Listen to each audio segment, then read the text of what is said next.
person and not involved in the industry, it's going to make it more costly for people to have guns. So one of the things that was true at the end of the Obama administration was something called Operation Choke Point, where the federal government would put pressure on financial institutions not to go and do business with certain less than desirable companies. And that would include some types of people in the firearms business. Try to run a business if you can't have a financial institution handle the credit cards for your customers or handle the checks that your customers have. There are workarounds. You talk to some of these businesses, there are workarounds that they can try to do, but it's a lot more expensive for them to do it. And they're usually not on large margins to begin with. And it's just one way of putting some of them out of business. But my own prediction is that over the next couple of years, you're going to see a big drop in the number of gun stores. They're essentially, one of the favorite lines that Biden had that he repeated a couple times during the presentation this last Wednesday was 5% of gun sellers make up 90% of the guns that end up being involved in crime. But there are problems with the numbers and how they interpret it. It's a relatively old number on top of all that. But here's one thing he didn't tell you, and that is about 5% of the federally licensed dealers make up about 90% of gun sales, okay? So simply randomness there, you'd expect them to make up that share of the guns used in crime. But they're essentially going to be getting kind of a red scarlet letter on them simply if they're identified as having their guns end up in crime sales. It's almost as if just prima facie evidence that they're doing something wrong if their guns end up in the commission of crimes. So if I were an FFL and I heard this language, I would be thinking about leaving the business. In April, Biden gave an 8-minute talk on his gun control regulations that he wanted. And one thing I have to say, whether it's a talk this last Wednesday or the talk that he gave in April, he almost always talks about gun violence. It's like 5 times more frequently he uses the term gun violence than simply violence or crime. Just so you know, in case you don't know this, about 10% of violent crime involves guns, okay? So is it important? Yeah, sure. And obviously, it's a much higher percentage for murders, but you can't just talk about just only gun violence there. So anyway, in the 8-minute talk that he gave in April, there were I stopped counting at 24 lies, okay? Which is kind of a record, I don't know. But, and I didn't even try counting too much during the talk this last Wednesday. But I'll just go through a couple things here. The background check system has kept more than 3 million firearms out of the hands of dangerous people. That's simply a lie, okay? What they should say, and the number is actually about 3.5 million, but they should say there are about 3.5 million initial denials, okay? Here's the thing that they don't talk about, and that is about 99% of these denials are mistakes. It's one thing to stop a felon from buying a gun. It's another thing to stop somebody simply because they have a name similar to a felon from buying a gun. You figure, how can they make these mistakes? You go and buy a gun, okay, and you fill out the 4473. I assume everybody here probably has filled out a 4473, or at least you know somebody who has. And you put down your name, your address, your social security number, your birthday, your race, your eye color. You think, gosh, they have all this information. But what they do in the vast majority of cases is they look for roughly phonetically similar names, excluding the middle name, and similar birthdays. And the problem is, how many people own a private company here? Do you do criminal background checks on employees? Could you imagine looking at roughly phonetically similar names to go and do background checks on employees? If somebody suggested that to you, you'd think they were from Mars or something like that. You'd think they were nuts. And you know the reason why. I used to do this when I was in Washington sometime, and I'd be talking to Democratic staffers. I'd say, we ought to let companies, when they do background checks, they should just be able to go and look at things like roughly phonetically similar names. You want to make sure that they don't accidentally slip somebody through who might be a criminal, and that creates a wide net just to be safe. So roughly, and they'll say, are you nuts? You can't do that. And they'll explain to you that if you do that, you're going to create a lot of racial discrimination because people tend to have names similar to others in their racial group. Hispanics have names similar to other Hispanics. Blacks tend to have names similar to other blacks. 33% of black males in the United States have felony records. Whose names are their names most likely to be confused with? Other blacks. So of course it would be racist to go and do that. A few years ago when they were passing the Fix NICS bill, I've known Ted Cruz since 2001 when I worked together with him at the FTC. And I suggested that they put in an amendment into the Fix NICS bill that would simply require that the federal government had to meet the same standards for doing background checks that private companies have to make. I thought that was a pretty reasonable thing to go and do. The Democrats said that that was a poison pill and that they would blame the Republicans for killing the Fix NICS bill. Now, if it were me and I was a senator, I'd say, fine, you want to fight on that hill? Go ahead and fight on that hill, okay? Because you claim that you care about blacks and Hispanics, and here, look, 3.5 million mistakes. I mean, is this really serious that we can have a system that does this when it would be an easy fix to go and do it? But the thing is, I've been telling him for 20 years about fixing this thing, and I believe that I've honestly come to believe that they view this as a feature in the law. So here's the deal.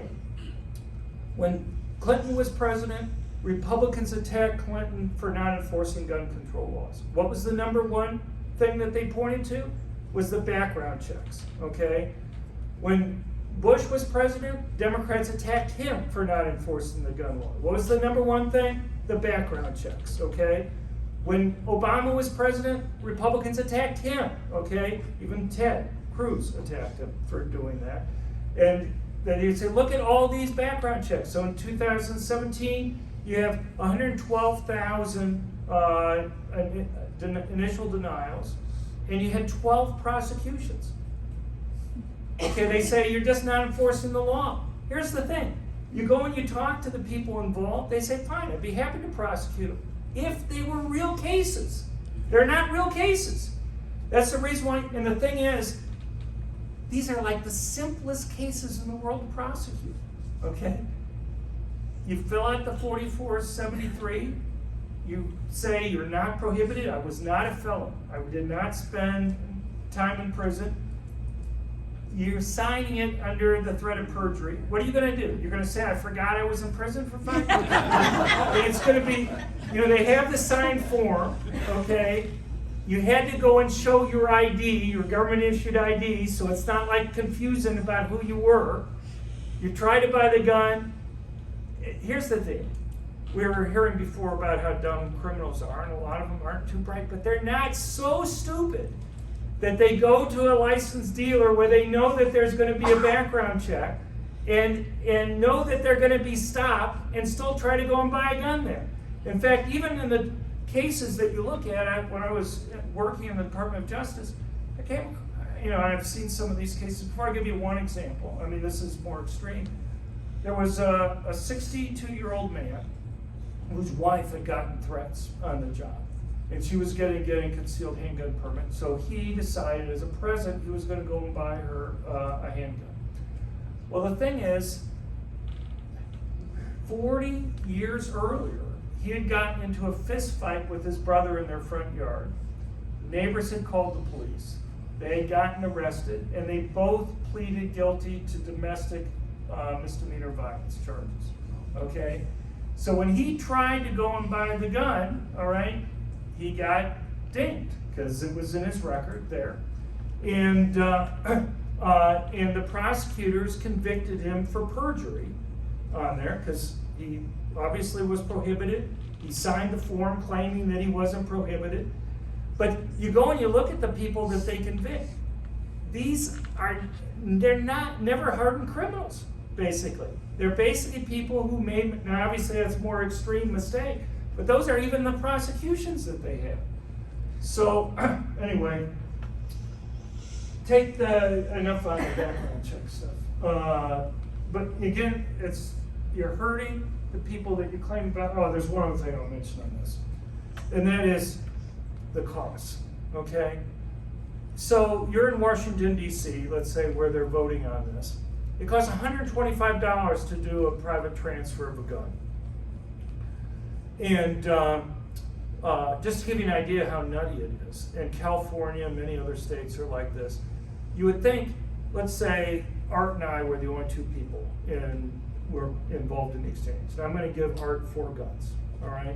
You just think, John is giving Art 4 guns, it'd just be one background check. But no, they have a separate background check on each gun. So rather than having to pay $125, it's $500. Now, why would they set it up like that? Obviously, they're just setting it up just to make it costly for people to go and sell guns. There's no logical reason when it's only one person getting all the guns and one person giving it to them, that you'd have to do the background check 4 different times that are there. Now, this may not stop you or I from getting a gun, but my research indicates that the people who benefit the most from owning guns are the people who are most likely victims of violent crime, and that overwhelmingly tends to be poor blacks who live in high-crime urban areas, making them have to pay $125 or $75. In California, it's actually $20 for the background check on a transfer, but it's kind of deceptive because California has a price control. The FFLs are not allowed to charge more than $20 there. It may cost them $75 to go and do a background check. If you refuse to do a background check, then you'll lose your license to be able to go and do business in California. And so it's essentially a tax that they're putting on dealers just as one of the many ways to drive the dealers out of business. But here's the deal. I'll make 2 points. One is, let's say you really believe these background checks reduce crime, and I don't, but let's just say you really believe that they do. Presumably you want to encourage people to go and do these background checks, right? Do you encourage people by making them have to pay $125 to do it? Are they more likely to go out of their way to go and do this useful background check? I'm not saying pay the people, but at least one thing you want to consider is why not pay for it out of general revenue rather than making this person bear the entire rate if it's something you want to encourage them to do. The second point is, if you believe these background checks reduce crime, they reduce crime for everybody, not just the individual who's going out of their way to obey the law to go and do the background check. As an economist, I would go and say, if you believe that this reduces crime for everybody, then everybody should pay. The people who benefit should be the ones who pay. And, why make the entire burden borne by this one law-abiding person who's going out of his way to go and obey the law? So there's a simple fix for that too. I brought that up for gun control people. I've told them, if you fix the 2 things that I'm talking about, and there's a third I'm not going to spend time on right now, you could get this passed today because you'd eliminate the objection. They will fight you. They talk about reasonable gun control laws. I think both the 2 things that I just suggested are reasonable fixes. They will fight you tooth and nail against the reasonable fixes to their law. So I'm not even saying, fine, you want background checks? I can tell you how to get them enacted right away. But they don't want them. They want them in a way they'll make it costly, particularly for minorities and poor people to be able to go and own guns. Take the Charleston loophole here. This is the Dylan Roof case at the Charleston church shooting. So the claim is, and we've heard this multiple times in the last few months from the Biden administration, if they only had more time to go and do the background check, they would have realized that he was a prohibited person and they would have stopped him from buying a gun. That's a lie. I don't know what else to say. Look, you're prohibited from buying a gun under certain circumstances. One is if you're already a convicted felon, all right, or certain misdemeanors, or if you've been arrested but not yet convicted of a crime, okay, if the penalty that you can have from the crime could be at least, if it's talking about whether it's state or federal, depends, at least a year in prison or at least 2 years in prison. Roof had been arrested but not yet convicted for a misdemeanor drug offense where the maximum prison term he could have gotten was 6 months. So they could have checked for the next 30 years and they still wouldn't have been able to deny him being able to go and buy the gun. Now maybe they want to say if you've been arrested for any misdemeanor, you're banned from having a gun. Or maybe if you've been convicted from any misdemeanor, you're banned from having a gun. Then fine, make that argument. But what they want to do is they want to use this horrific case to justify the government being able to wait 30 days before they make approvals for things. If you want a 30-day waiting period, say you want a 30-day waiting period and just make the case for that. Don't go and use a case that's completely unrelated to this to go and, have a smoke screen to go and get what you want to have through. I don't know how much time we have, but gun makers are exempt from being sued. This is the only outfit that exempt from being sued. Again, it's just a lie. If you're a gun maker or a gun seller and you sell a defective product that is involved in an injury, you can get sued. If you don't do the background check, these so-called road FFLs that are there, and a gun is used to harm somebody, you can get sued, okay, if you don't properly do the background check. What they want to do is something completely different. Again, make the case if that's what they want to do. But what they want to do is make it so that if a gun is used in harming anybody in any way, then the gun seller and the gun maker are going to be liable. Let's apply this to cars. Each year, about 4.5 million people are injured in car accidents each year requiring some type of medical attention. If I have a driver who's talking to somebody and not paying attention to how he's driving and gets into a car accident, should Ford Motor then be responsible for any medical costs, for any pain and suffering, for any lost wages that are there? What do you think would happen to the price of cars if we made Ford liable for all those? What do you think might happen to the number of car makers if we did that?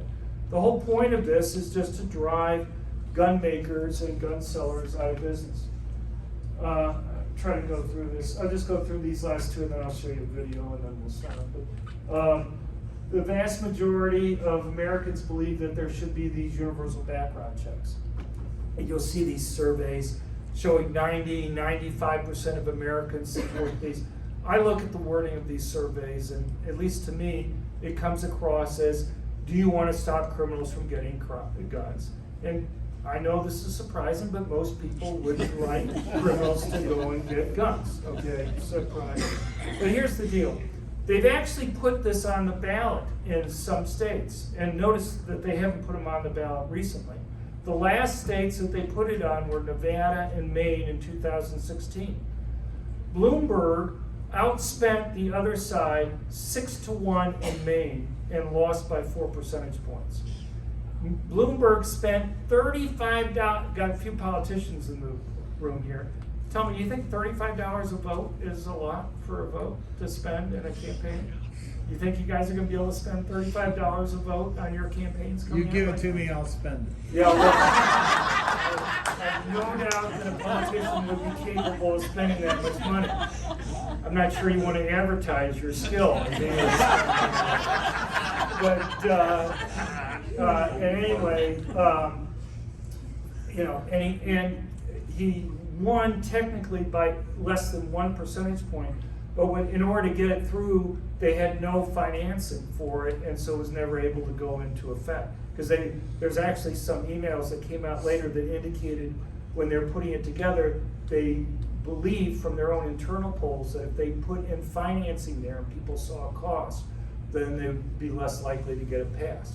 So most likely, if they had been honest in terms of what they wanted to do in terms of the costs, they it wouldn't have even gotten that 0.8% victory margin, despite the look, if you really have 90 or 95% of the people supporting, you don't need to, and all the favorable news coverage out there, you don't need to outspend the other side 6-1 and still lose, okay, on this.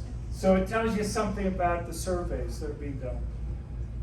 And something that we've heard constantly about mass public shootings, Biden has said that gun violence in this country is an international embarrassment, that we just don't see these types of mass public shootings in other countries. So I'm going to show you another video here. You've probably heard that America has the most mass shootings in the world. That's often given as a reason for more gun control. But economist John Lott looked into that claim, and he says it's a myth based on one bogus study. The United States has the most mass shootings. By far, the most public mass shootings. You don't see murder on this kind of scale with this kind of frequency in any other advanced nation on earth. Where'd that claim come from? Obama and everyone else base it on. A study done by University of Alabama professor Adam Langford. University of Alabama professor Adam Langford. This is Adam Langford. I studied 171 countries for more than 40 years, 1966 to 2012. And essentially the answer was, not surprisingly, the United States has by far the most public mass shooters. His claim received coverage in hundreds of news stories, but all these people were misled by Langford. Langford's study claimed that since 1966, there were 90 mass public shooters in the United States, more than any other country. Langford counted 202 shooters in the rest of the world. Langford claimed complete data were available for 171 countries. But how did Langford find every shooting in all these countries, most of which don't speak English? And how did he find all the cases in the years before the internet? Few governments collect this data. Finding complete data for mass public shootings in just one developing country, say India in the 1970s, would be an incredible feat. Many of these shootings would have been reported only in local outlets, in the local language. That shooting at the Sandy Hook Elementary School in Newtown, Connecticut. On the other hand, United States mass public shootings are well documented and hard to miss. If Langford undercounted foreign cases because he missed finding old newspapers or had trouble with language barriers, his paper's entire conclusion that the United States had the most mass public shootings would fall apart. Many journalists and researchers asked Langford for his data. Not only did he refuse to share a list of his cases, or even the number of shootings he found in each country, which are nowhere in his paper, he refused to share an explanation for how he found those cases. That's academic malpractice. Asked if he used foreign languages to search for these shootings, Langford stated, "My data were not limited to English language searches." Asked what languages he used, Langford refused to provide that information. "This is all the assistance I can provide at this time," Langford said. Look, I've researched crime for decades, and I've published dozens of peer-reviewed academic articles on the subject. Langford won't even respond to my emails with simple questions. Now, maybe he doesn't want to talk to me because I'm well known for my research, more guns, less crime. But Langford has refused to share his list of shooters and methods, even with strong gun control advocates. This all seemed very suspicious to me. So the think tank that I run, the Crime Prevention Research Center, researched it. Unlike Langford, we took a lot of time to find all the foreign cases we could. We even got translators to identify cases. Using the same definition of mass public shooters Langford used, 4 more people killed in a public place, not part of some other type of crime. We found that he grossly undercounted foreign attacks. We counted well over 3,000 shooters, at least 15 times more shooters as Langford claimed. 31% of total shooters, despite the fact that we only have 5% of the world's population. Of the 86 countries where we've identified any mass public shootings occurring, the United States ranks 62nd. Norway, Finland, Switzerland, and Russia are European countries with significantly higher rates of murders from mass public shootings. The explanation is firearm ownership rate. When Langford's data are fixed, there is no relationship between gun ownership rates and mass public shooters. There's a lesson here. Langford's critical but simple error could have been picked up if journalists had only demanded his data and methods before publicizing his study. Journalists should learn to be skeptical. In the meantime, we should all be skeptical of news coverage of studies like this that simply confirm what journalists and people want to hear. Before releasing this video, I also asked Langford for his data and methods for finding shootings in foreign language media. Langford would not provide the information. So, anyway, I don't want to overstay my welcome here. One of the problems with being an academic is you kind of say, sometimes I'll ask people, how long do you want me to talk? And I say, well, as long as you want, or as long as you can. And that's the wrong thing to say. So anyway, I'm happy to go and answer some questions. Yeah, since I've